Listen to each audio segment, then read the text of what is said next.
Have you ever faced a moment where everything just seems to fall apart? One minute you're on top of the world, ready for your big moment, and the next, snap, disaster strikes. I want to share a story with you that will completely change how you see those moments of crisis. It's about a young worship leader, let's call him Alex, who was about to lead his youth group in a night of worship. The energy in the room was electric. Everyone was buzzing, ready for an incredible encounter. Alex had practiced for weeks, pouring his heart and soul into the songs he was about to play. He was standing just off stage, doing one last quick tune-up on his acoustic guitar.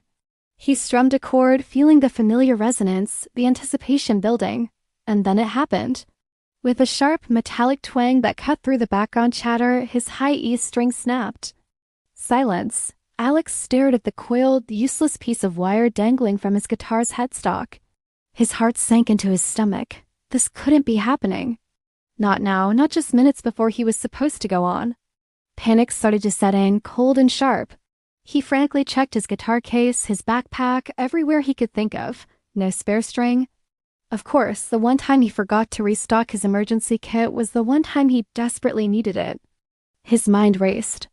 This was the most important night of the year for their youth group. People were counting on him. He felt the weight of expectation crushing down on him, and now he was left with a broken instrument. The music, the atmosphere, the entire evening felt like it was about to unravel because of one tiny, broken string. It felt like a total, unmitigated disaster. The backstage area, once a place of excited energy, suddenly felt like a pressure cooker. Alex's hands started to shake. "I can't play," he whispered, the words catching in his throat. "I can't lead worship with 5 strings. The chords will be all wrong. It's going to sound terrible." His friends, the other members of the band, gathered around him. They saw the look of pure panic on his face. One of them, trying to be helpful, suggested, "Maybe we should just cancel?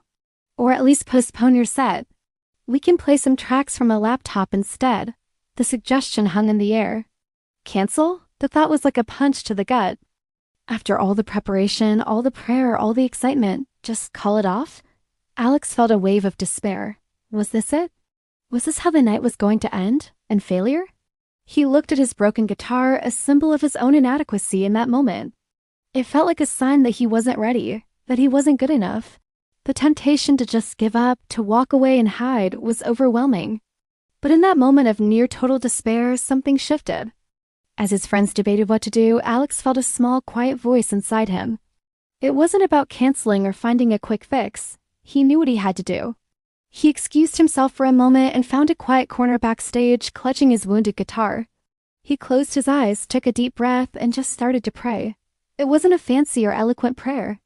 It was raw and desperate. "God," he whispered, "this is a mess. My guitar is broken. I'm broken. I don't know what to do."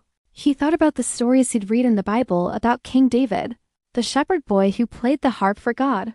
"Lord," he prayed, his voice filled with a fragile hope, "you used David's harp. You can use this. You can use this broken guitar.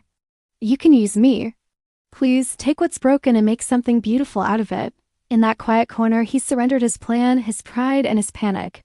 He decided to trust that even in his weakness, God's strength could be made perfect. With a newfound sense of peace, Alex walked back to his friends. "I'm going on," he said, his voice steady. They looked at him, surprised. He walked onto the stage, took his place at the microphone, and looked out at the expectant faces in the crowd.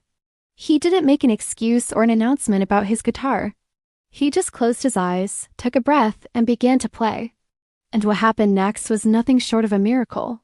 As his fingers moved over the 5 remaining strings, something incredible happened. The sound that came from the guitar wasn't thin or incomplete. It was richer, warmer, and more resonant than ever before. The missing strings seemed to create a space that was filled with something else, something divine. His voice, no longer strained with anxiety, soared with a new power and passion he hadn't known he possessed. It was raw, authentic, and full of emotion. The atmosphere in the room transformed. As Alex poured his heart out, the crowd responded. They weren't just singing along. They were worshiping with an intensity that no one had ever seen at their youth nights before. People were on their feet, hands raised, and tears were streaming down their faces. It was as if the brokenness of the guitar had broken open something in everyone's hearts, creating a space for God to move in a powerful way. The songs became more than just music. They became anthems of hope and surrender. The shared vulnerability in the room, started by one broken string, created a profound sense of unity. Every note played on that 5-string guitar, every word sung, echoed with a deeper meaning. It was a beautiful, holy moment, born from what should have been a complete disaster. When the final song ended, the room was filled with a reverent silence, followed by an eruption of applause. The youth pastor came up to Alex afterward, his eyes wide with amazement. "Alex," he said, "I don't know what happened up there, but that was the most powerful worship set I have ever experienced, ever." He wasn't the only one. Throughout the rest of the evening, person after person came forward. Some wanted to talk, some wanted prayer, and many made a decision to start a journey of faith for the first time. They said they felt something real, something they couldn't explain. The vulnerability and power of the music had touched them in a way that a perfect performance never could have. The broken string hadn't ruined the night, it had made it. It became the very thing God used to reach people's hearts in a way no one could have planned or predicted. So, what's the takeaway from this incredible story? It's a powerful reminder that God doesn't need our perfection. In fact, He often does His most amazing work through our imperfections, our weaknesses, and our broken pieces. You might feel like you're not good enough, that you're too broken, too messy, or too flawed to be used for anything good. You might be looking at a situation in your life right now that feels like a snapped guitar string, a failed plan, a broken relationship, a shattered dream. But I want to encourage you today. Don't hide your broken pieces. Don't let your imperfections convince you to give up. Offer them up, surrender them. Because God is an expert at taking broken instruments and using them to create the most beautiful songs, your brokenness doesn't disqualify you. It qualifies you for His grace. He can take your story, your struggles, and your scars and turn them into a symphony of hope that will inspire others. Your life is a song, and even with a few broken strings, it can be the most beautiful worship. Thank you so much for watching and letting me share this story with you. I hope it encouraged you today. If it did, please consider liking this video and subscribing to the channel for more stories of hope and faith.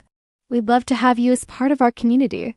And remember, no matter what you're facing, you are not alone and your brokenness can be beautiful. God bless you.